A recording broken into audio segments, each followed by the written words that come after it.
الحمد لله والصلاة والسلام على رسول الله وعلى آله وصحبه ومن والاه. بپشتیوانی خوای گەورە بەردەوامی لەسەر تەفسیرکردنی سوورەتی پیرۆزی مەریەم باسی چەند پێغەمبەرێکمان کرد سەلامی خوای پەروەردگاریان لەسەر بێ وەکو زەکەریا و یەحیا و عیسا سەلامی خوای پەروەردگاریان لەسەر بێ و باسی بەسەرهاتی مەریەم و عیسای کوڕیمان کرد سەلامی خوای پەروەردگاریان لەسەر بێ. ئەمانە لە وڵاتی فەلەستین لە وڵاتی شام دەژیان. ئێستا بە پشتیوانی خوا دەڕۆین بۆ بەسەرهاتێک لە وڵاتی عێراق ڕوو دەدات، دەڕۆینە خزمەت پێغەمبەرێک لە پێغەمبەرەکان سەلامی خوای پەروەردگاری لەسەر بێ کە خەڵکی عێراقە بەڵام عەرەب نییە. هەندێک دەڵێن کورد بووە، گومانێکیان هەیە بەپێی بەڵگەکان ئیبراهیم پێغەمبەر صلی الله عليه وسلم کورد بووە. هەندێک بەڵگە هەیە ظاهیرەن بەڵام سەتاسەد عەرەب نەبووە، ئەوە دڵنیا بنەوە. خوای گەورە و میهرەبان باسی یەکێک لە پێغەمبەرانی عێراق دەکات کە لە دوای محەممەد صلی الله عليه وسلم گەورەترین پێغەمبەرە صلی الله عليه وسلم، كويش إبراهيم دفرميه واذكر في الكتاب إبراهيم إنه كان صديقا نبيا. أي پیغمبر إخوة صلى الله عليه وسلم باسي بسرهاتي تشيروكي إبراهيم پیغمبر بك صلى الله عليه وسلم، چونك براسي أو كسي كي رازقو بو پیغمبر إخوة بو سلام إخوة لسر بير. بابزانين أمبيا وإيمان دار برزة سلام إخوة لسر بير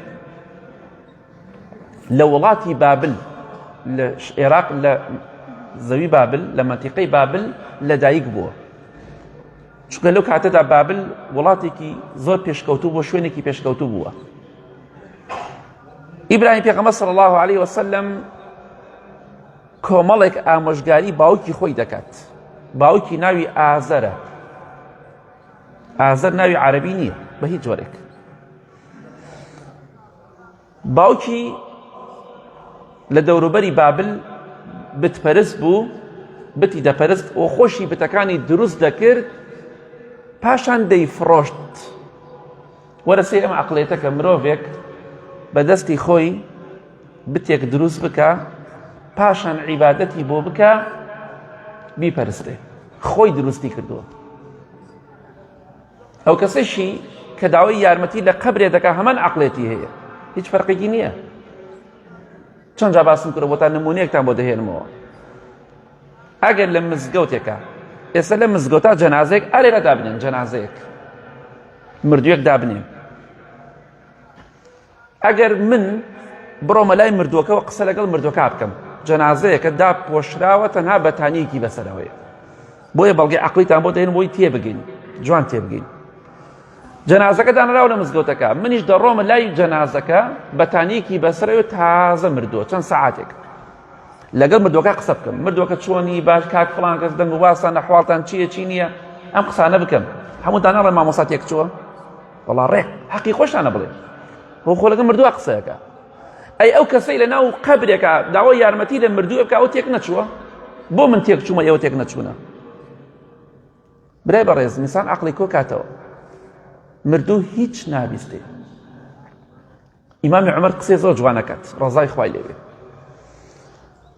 ئەفەرمێ پێکەنینم بە شتێک دێ لە کاتی خۆیدا کردومانە. ئەڕۆشتم بە دەستی خۆم خورمایەکم لە خورمای شل بتێکم دروستە کرد، لە خورمای شل بتێکم دروستە کرد، شتێکم دروستە کرد وەکو بت لە خورمای شل. ئەمجا سەجدەم بۆوە برد، لێ ئەپاڕامەوە، ئەموو ئەڕۆم بۆ سەفەر بم پارێزە لە بەڵاو ناخۆشیەکانی سەفەر. کاتێکیش کە لە ڕێگا برسیمانە بوو دەستمان کرد خواردنی خواکە، خواکەمانە خوارد. خۆیان دروستیان کردووە، لێشێ پاڕێنەوە ئەژی خۆن. ئێبراوشی کە داوای یارمەتی لە غەیری خوا بکە، غەیری خوا یانی قەبر، یانی پیاو چاک، یانی پیاو خراپ، یانی پێغەمبەران سەلامی خوایان لەسەر بێ، ئەو ئینسانێکی دواکەوتووە. ئیبراهیم پێغەمبەر صلی الله عليه وسلم ئامۆژگاری باوکی خۆی دەکا، باوکی بتپەرستە، هاوڵ بۆ خوا دادەنێت. بەس سەیریکەن چۆن ئامۆژگاری باوکی خۆی دەکا، سەلامی خوای لەسەر بێ. خواهی گرده فرمی اذ قال لأبيه یا أبتی، فرمی بە باوکی خۆی فەرموو باوەی گیان یا ئەبەتی. وشەی یا ئەبەتی لە زمانی عەرەبیە وەکو یا ئەبی نییە، بڵێ ئەبی لەگەڵ یا ئەبەتی فەرقی زۆرە، یعنی باوەی گیان، باوکە شیرینەکەم، من چەند ئامۆژگاریکی تۆ دەکەم. یەکەم جار دەڵێ باوەی گیان، پێشەوەی ئامۆژگاریەکەی کە بە شێوەیەکی جوان بە ئەدەب و ڕەوشتێکی جوان و بانگی باوکی خۆی دەکا لە کاتێکە باوکی شەو ڕۆژ سەجدە بۆ بتەبات. باوک هەر باوکە، دایک هەر دایکە، کافر بێ مسلمان بێ دایک و باوکی لێ ناسەنێتەوە. باوکت بێدین بێ پەنا بەخوا، کافر بێ قسە بەخواش بڵێ بۆت نییە سوکایەتی پێ بکەی، بەس بۆ تێ ئامۆژگاریکی. باوک و دایک پلەیەکی بەرزەیە، هەر چیەک بێ بۆت نییە بێڕێزی بەرامبەریان بکەی. ئیبراهیم پێغەمبەر صلی الله عليه وسلم فەرمووی یا ئەبەتی باوەی گیان، دەفەرمێ لم تعبد ما لا يسمع ولا يبصر ولا يغني عنك شيئا. دەیەوە بۆی بسەلمێنێ، نافەرمێ باوەی گیان ئەوە بۆ وا دەکەی، نە، ئەفەرمێ باوەی گیان پرسیارێک لێ یەکەم، باشە تۆ بۆچی بتێکە پەرستی ئەم بتە گوێی لە هیچ نییە، هیچ نابیستێ، هیچ شتێک نابینێ، چاوی نییە و هیچ سوودێکت پێ ناگەێنێ، باشە باوەگیان بۆ ئەمە دەپەرستی؟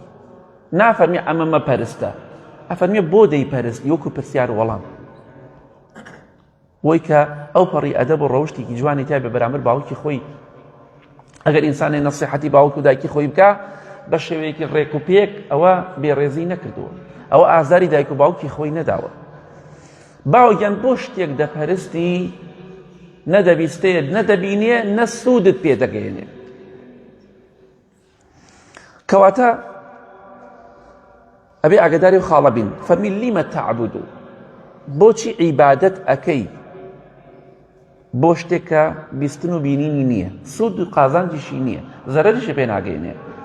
کەواتە ئەگەر ئینسان لە شتێک پاڕایەوە غەیری خوا، ئەوە عیبادەتی بۆ کردەوە.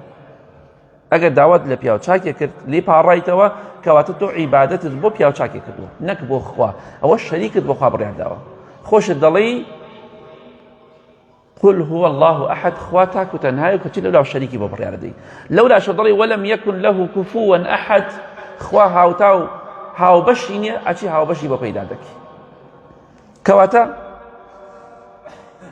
ئاگاداری خۆما بین، ئەگەر وەک باسمان کرد جەنازەیەک دابنی جەنازەکە ئاگای لە تۆ نەبێ، مردوویەک کە لە ناو گۆڕدایە و مەترێ زیاتر خۆڵ بەسەریەوەیە، بێگومان ئاگای لە تۆ نییە، ئاگای لە تۆ نییە. هیچ ئەوەشی دەکرێت لە ناو لای گۆڕەکانە هەموو شەیتانی کرد، هەموو شەیتانە، بەس بۆی خەڵکی بەرەو بتپەرستی و قەبرپەرستی بەرێ و واز لە خواپەرستی بهێنێت. خوای گەورە لە قورئانی پیرۆزا چی دەفەرمێت؟ ولا تدعو من دون الله ما لا ينفعك ولا يضرك فإن فعلت فإنك إذا من الظالمين. ڕوو دەکاتە پێغەمبەری خوا صلی الله عليه وسلم، خوای گەورە ئەفەرمێ لە غەیری خوا داوای یارمەتی مەکە و مەپاڕێنەوە. غەیری خوا کێیە؟ باشە ئەوەی کە لێی دەپاڕێتەوە غەیری خوا نییە؟ ئەتوانی بڵێ پیاو چاک خوایە؟ نەعوذ بالله. ئەتوانی بڵێ شەریکی خوایە؟ نەخێر، کەواتە غەیری خوایە. خوا ئەڵڵایە و هیچ کەسێک هاوتای نییە و شەریکی نییە. کەواتە خوای گەورە دەفەرمێ ئەی محەممەد صلی الله عليه وسلم لە غەیری خوا مەپاڕێنەوە. غەیری خوا تەواو، محەممەدی صلی الله عليه وسلم خۆی غەیری خوایە، هەموو پێغەمبەران غەیری خوان سەلامی خوایان لەسەر بێ. چونکە بۆچی؟ ما لا ينفعك ولا يضرك، نە سوودت پێ دەگەێنن نە زەرەر. بیان پەرستی سوودت پێ ناگەێنن، نەشیان پەرستی زەرەر پێ ناگەێنن. خوای گەورە ئەفەرمێ ئەگەر وا بکەی ئەی محەممەد صلی الله عليه وسلم، ئەگەر لە غەیری خوا بپاڕیتەوە، ئەوە تۆ زاڵمی. زاڵم خۆ بەس پیاوکوژ نییە. فإن فعلت فإنك إذا من الظالمين. أي محمد صلى الله عليه وسلم هر كاتي لغيري خوا بارايتوت وظالمي، ظلمت كرتو. كواتا بشت بغيري خوا ما بس. كواتا إبراهيم پیغمبر صلى الله عليه وسلم يكم شتي دفرمي باوجيان عبادت بۆچی بۆ شتێک دەکەی نەگوێی هەیە نەچاوی هەیە نەسوود و قازانجت پێ دەگەێنێ. مامۆستایەکە بوو زانایەکی گەورە هەبوو ڕەحمەتی خوای لێبێ لەم سەردەمەدا دەڵێ لای مامۆستایەکی خۆم قورئانم دەخوێند مامۆستاکەم باوەڕی بە دار و قەبر و ئەو شتانە هەبوو ئەڵێ ویستم تی بگەێنم مامۆستا ئەم ئیشەی تۆ غەڵەتە چۆن ئەوێ باوەڕ بە غەیری خوا بێت ئەڵێ قورئانم دەخوێند دەموت فەلیەعبودوا خوای گەورە فەرمێ فەلیەعبودوا رەب هذا البەیت سوورەتی قوڕەیش باسی چی دەکات خوای گەورە فەرمێ فەلیەعبودوا رەب هذا البەیت ئەی خەڵکینە عیبادەت بکەن بۆ کێ رەب هذا البەیت بۆ پەروەردگاری ئەم بەیتە کە کەعبەیە عیبادەت بۆ کێ بکەن بۆ پەروەردگاری کەعبە ئەڵێ منیش بۆی تێ بگەێنم ئەموت فەلیەعبودوا هذا البەیت عیبادەت بکەن بۆ ئەم کەعبەیە وتی ئەوە تۆ چی ئەڵێ بۆ خاتری خوا چۆن عیبادەت بۆ کەعبە دەکرێت ئەڵێ وشەی ڕەبەکە وشەی پەروەردگارەکەم حەزف کرد بۆی تێگەێنم بۆ کشتیانی من غەڵەتی خوێنمەوە وتم فەلیەعبودوا هذا البەیت دەی عیبادەت بکەن بۆ خاوەن بۆچی بۆ کەعبە ئەڵێ مامۆستاکە وتی چۆن شتی واکەی عیبادەت بۆ کەعبە چۆن دەکرێت ئێوتم باشە مامۆستاگیان عیبادەت بۆ غەیری کەعبە چۆن دەکرێت عیبادەت بۆ کەعبە شەریک بۆ خوا بڕیاردانە عیبادەت بۆ قەبر دەکرێت وتی وەڵڵاهی ڕاستەکی من غەڵەتە نابێ عیبادەت بۆ کەعبە بکرێ کە پیرۆزە ئەی تۆ چۆن عیبادەت بۆ قەبرێک دەکەی با مۆستاگیان وتی وەڵڵاهی ڕاستەکەی من غەڵەتم عیبادەت دەبێت تەنها بۆ خوا بکرێت ئیبراهیم پێغەمبەر صلی الله عليه وسلم فەرمووی یا ئەبەتی ئامۆژگاری دووەم باوی گیان باوکی شیرینم إني قد جاءني من العلم ما لم يأتك فاتبعني أهدك صراطا سويا باوی گیان من لەلایەن خوای پەروەردگارەوە عیلمێکم بۆ هاتووە زانیاریەکم بۆ هاتووە تۆ پێت نەگەیشتووە ناڵێ باوگیان تۆ نەزانی هیچ نازانی خوێنەواریت نییە تۆ نەفام و نەزانی نە وا ناڵێت سێ و ئەدەبەکە سەلامی خوای لەسەر بێ ئامۆژگاری خەڵکێکی ئابەم شێوە ئامۆژگاری کرد باوەگیان هەندێک عیلم بە من وتراوە تۆ لات نییە بە تۆ نەگەیشتووە ئەو عیلمێکە لای من هەیە هەندێک عیلمم پێیە خوا پێمی وتووە بەڵام نەگەیشتووە بە تۆ ئەم عیلمە حەزەکەم پێت بگەێنم فاتبعنی شوێنم بکەوە ئەو کاتە ئەهدیکە صراطا سەویە ڕێگای ڕاستت پیشانە دەم ئەی باوەکیان شوێنم بکەوە کەواتە سەیرەکەی چۆن دەڵێ عەقڵ بە گەورە و بچووکی نییە بۆ قسەیەکی خۆمانە باسی دەکەین دەڵێن عەقڵ بە گەورە و بچووکی نییە ژیری بە گەورە و بچووکی نییە دەی عیلمیش بە گەورە و بچووکی نییە بۆیە مام حاجیان خاڵۆیان مامەگیان براکەم ئەگەر کەسێک ئامۆژگاری کردی لە تۆ مناڵتر بوو تەکەبور نەتگرێ نەڵێ باوکت لە دایک نەبووە دایکت لە دایک نەبووە من نوێژەکەم تۆ نەسیحەتی منەکەی ئەمە زۆرێک لە بەتەمەنەکان ئەو قسەی دەکەن بەداخەوە یاخود دەڵێ باوکت ژنی نێهێنا و دایکە شووی نەکردو من نوێژەکەم تۆ ئامۆژگاری منەکەی ئەرەوڵا ئامۆژگاری دەکەم ئەرەوڵا ئامۆژگاری دەکەم هەنێشتەی من نێزان تۆ نایزانی ڕاستەکە هەندێشتی شێ تۆ نێزانی من نایزانم بەڵام لە عیلمەکانە تۆ شارەزاترم تۆ لە شتێکدا لە من شارەزاتری کەواتە با تەمەنیەکت هەبێت تۆ 50 ساڵە نوێژەکەی دەی وەرە ئێستا بوەستە تۆ عمرت 70 ساڵە 60 ساڵە وەرە دات ئەنیشێنم ئەڵێم نوێژم بۆ بخوێنە بزانم چەند غەڵەتت هەیە دەی بزانم فاتحات ڕەوانە بزانم تەحیات ڕەوانە بزانم چی دەڵێی چونکە زۆر جار گوێم لێیە ئەو کەسانێک کە تەمەنێکیان هەیە ڕاستەکی نەخوێنوارن بەڵام نوێژەکە بە شێوەیەکەکەن ئەگەر من بیکەم خوا قبوڵی ناکە بەڵام ئەوان ئینشاڵڵا خوا لیان قبوڵەکە چونکە نازان هەر ئەو نەفێربوونە بەڵام مەڵێ تۆ چیتە تام ئامۆژگاری من کەی کیبر چییە پێغەمبەری خوا فەرمێ صلی الله عليه وسلم کیبر دووشتە تەکەبور یەکەم دەفەرمێ الکیبر بەطر الحەق وغەمط الناس کیبر ئەوەیە کە شتێکی حەقە بوو ڕەدیکەیتەوە ئەمە ئاەتە مام حاجی ڕەدێکاتەوە ئەمە حەدیثە ڕەدێکاتەوە ئەمە کیبرە دووەم خەڵک بەکەم بزانی تۆ چیت مناڵی گەوتۆ ئامۆژگاری من کە ئەمە ئەو پەڕی تەکەبورە بڵێ ڕۆڵە گیان دەست خۆش بێ وەڵا دیارە من غەڵەت من خوێنەواریمی هەرەو نەیلێزانم بەس هەڵگە فێر بە ئیبراهیم پێغەمبەر صلی الله عليه وسلم دەفەرمێ باوەگیان هەندێک عیلم لای من هەیە پێم گەیشتووە خوا پێمی وتووە تۆ نایزانیت بە تۆ نەگەیشتووە بەس شوێنم بکەوە ڕێگای ڕاست پیشانەدەم. واللهی مام حاجی خاڵۆگیان مامەگیان واللهی ئێمە دینمان نەگۆڕیوە واللهی هەر کەسێک یەک پیتێ لەو قورئانە زیادکە یەک وشەیە زیادکە کافرە بێت کەمیشی کا بە هەمان شێوە بە ئەنقەس کەمی کات بڵێ ئەم پیتە زیادە ئەم پیتە نوقسانە لە قورئانە ئەم وشەیە زیادە ئەم وشەیە نوقسانە واللهی مسلمان نییە واللهی دینمان نەگۆڕیوە دەستکاری دینمان نەکردووە بەڵام دین بە ئێوە نەگەیشت بێ ئەبێ ئێمە پێتان بگەێنین بۆ تا ڕوون نەکراوەتەوە خەتای من چییە؟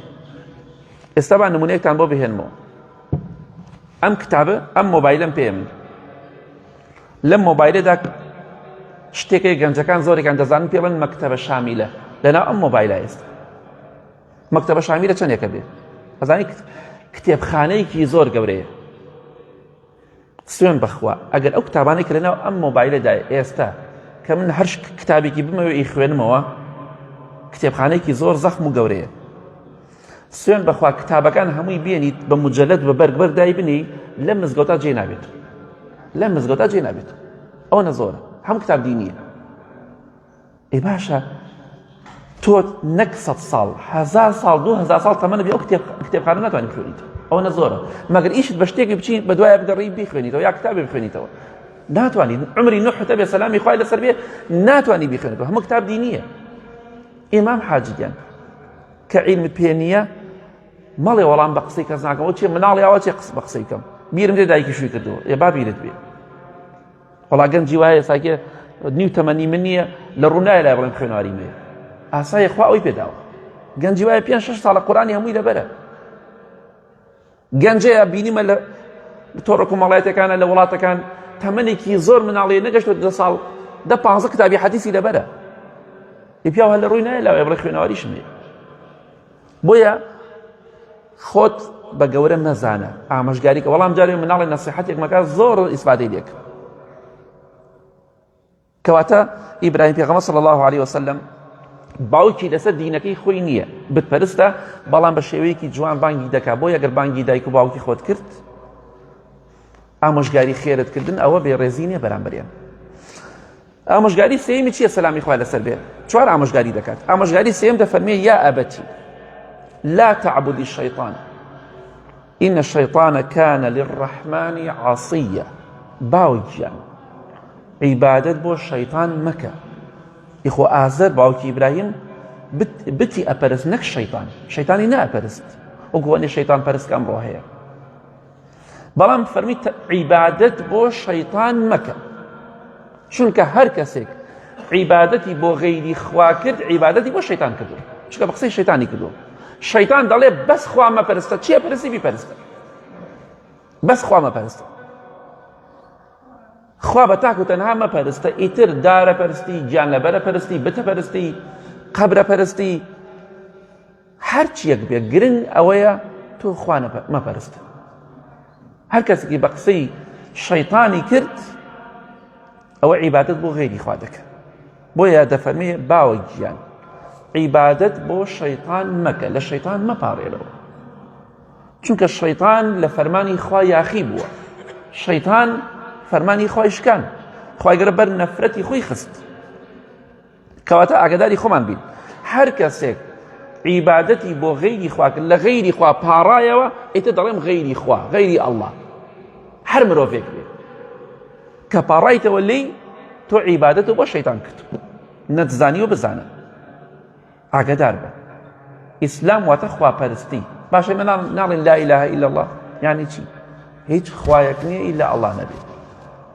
ئەی باش ئەگەر تۆ لە غەیری خوا پاڕایتەوە کەواتە تۆ قەنەعەتت وایە غەیری ئەڵڵا خوای تریش هەیە ئێ بێگوماڵی نەخێشتی وان نییە مەڵێ لە خوا نزیکە لە خوا نزیک تۆش لە خوا نزیکی لە سەجدەدا پێغەمبەری خوا فەرمێ صلى الله عليه وسلم لەخوا لە هەموو کاتێ نزیکتی لە سەجدا لە خوا پاڕێتەوە چ پێویستە بە غەیری خوایە بەندەی وەک من چی دەی پاڕێتەوە داماوی وەک من ئەوە کە تیش بەلا من داماوترە بە هەمان شێوە کەواتە ئاگادار بین تەنها خوا بپەرستین و شەریک بەخوا بڕیار نەدەین. ئامۆژگاری چوارەمی ئیبراهیم چێ سەلامی خوا لەسەر بێ دەفەرمێ یا ئەبەتی باوەی گیان إني أخاف أن يمسك عذاب من الرحمن فتكون للشيطان وليا. بخوا باوەی گیان من لە شتێکە ترسمە ترسەکە ناداتە پاڵ باوکی ئیداتە پاڵ خۆی. باوەی گیان من لە شتێک زۆرە ترسم تخوا با ئەو ترسم نێتە دی من ئەترسم باوەی گیان ئاها چەنێ بەڕەحمە ئیبراهیم سەلامی خوای لەسەر بێ ناڵێ لە تۆ ئەترسم ئەڵێ لە خۆم ئەترسم. ئینی ئەخاف ئەترسم باوەی گیان لەلایەنی ڕەحمان و پەروەردگارەوە عەزابێکت بۆ بێت بەهۆی ئەم بتپەرستێەوە لەگەڵ شەیتانە بیتە هاوڕێ و برادر لەناو جەهەنەمە.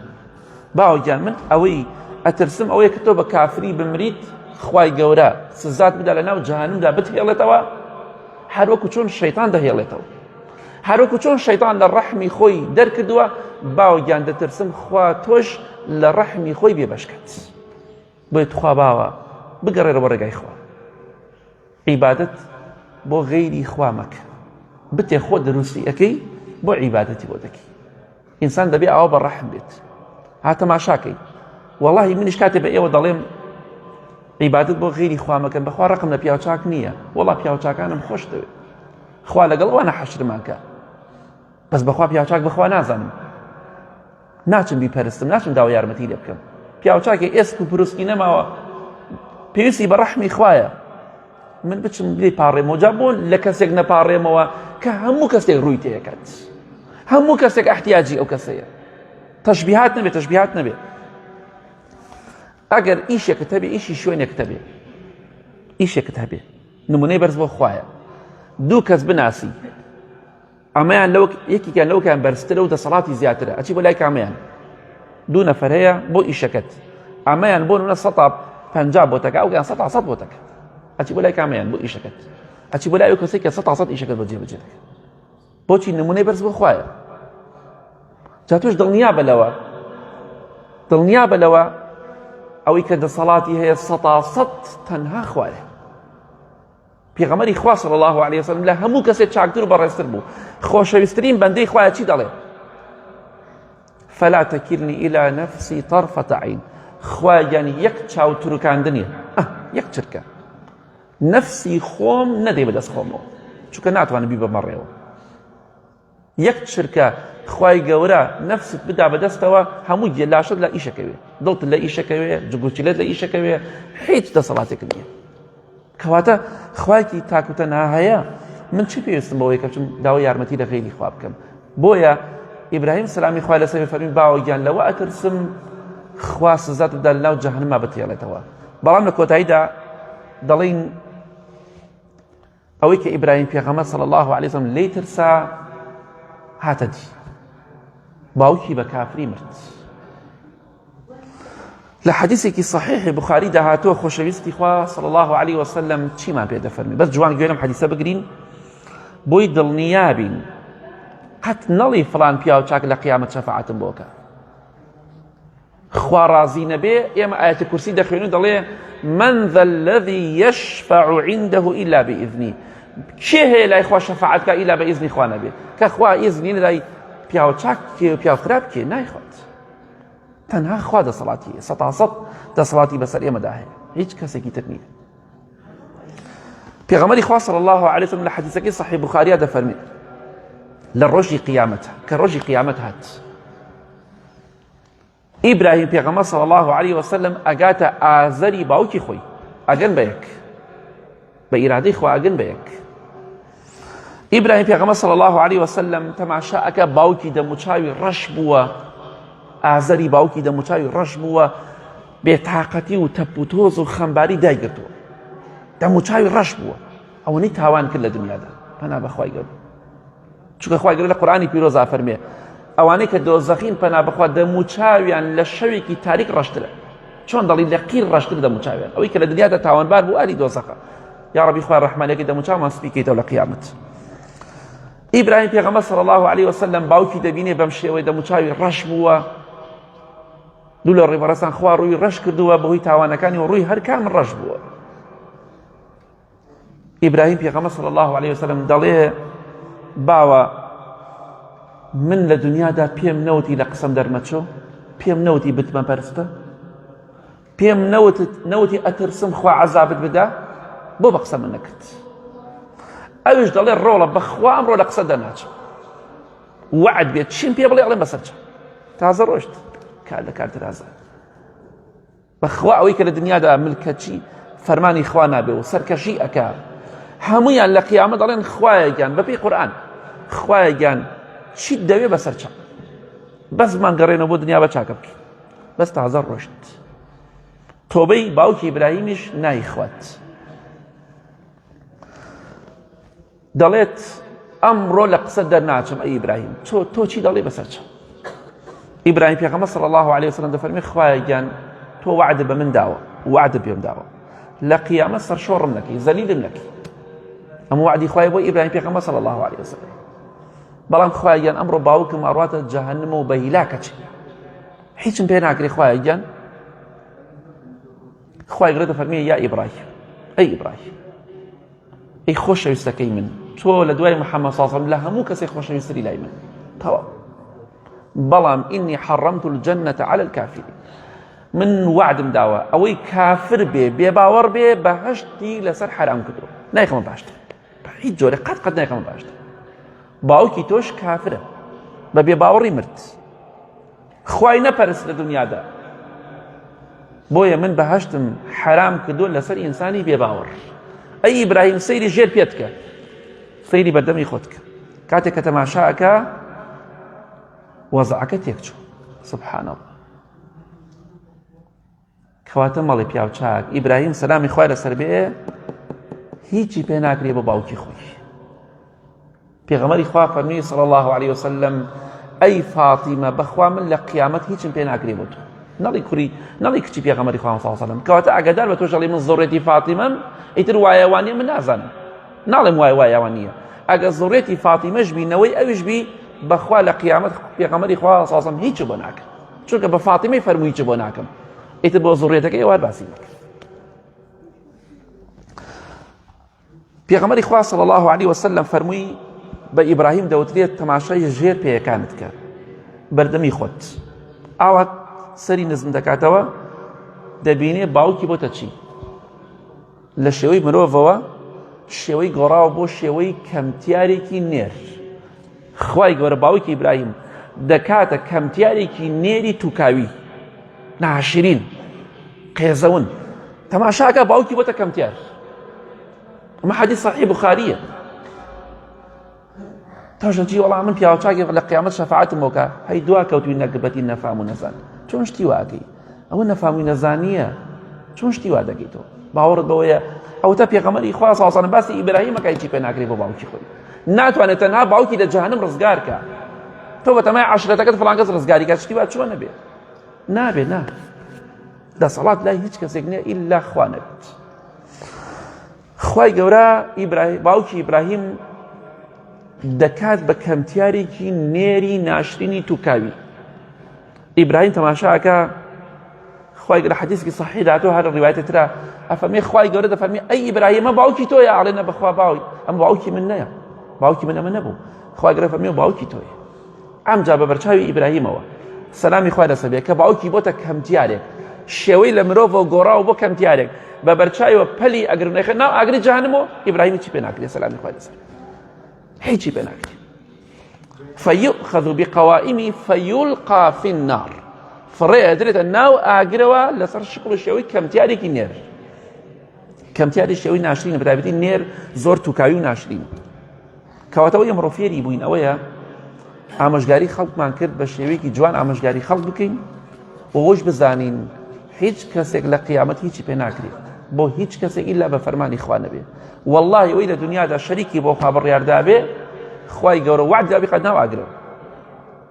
ئەوەشی لە دنیادا خوای بە تاک و تەنها پەرستە بێ، خوای گەورە وعدی داوە بیخاتە باشتر.